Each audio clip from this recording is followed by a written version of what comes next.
ধন্যবাদ আপনাদের। একটু আমি এক মিনিট যাওয়ার পরে কথা বলছি। আপনারা জানেন যে আমাদের সময়সীমা 12টা থেকে 12:15। এর মধ্যে তারপরেও আমরা জানিয়ে দিতে চাই যে রাজশাহী বিশ্ববিদ্যালয় শিক্ষক সমিতির সকল শিক্ষক ফিজিক্যালি উপস্থিত হয়ে অথবা মেন্টালি অথবা অন্য জায়গায় অবস্থান করে অথবা মানসিকভাবে আমাদের এই অবস্থান কর্মসূচিকে সমর্থন করে গেছেন।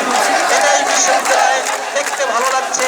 এইখানে শিক্ষকরা অবস্থান করছেন, রাস্তায় ছাত্ররা হাজার হাজার ছাত্ররা যাচ্ছেন। তাদের সবারই কোনো না কোনো ইস্যু আছে, যে ইস্যু অবশ্যই রাষ্ট্রের দৃষ্টিগোচর হবে। এই অবস্থানের মধ্যে দিয়ে আমাদেরও হয়তো একটা সমাধান হবে। কিন্তু কি চাই আমরা আমাদের জায়গা অটল। আমরা শুধু প্রত্যয় স্কিম থেকে নিজেদের প্রত্যাহার চাই না।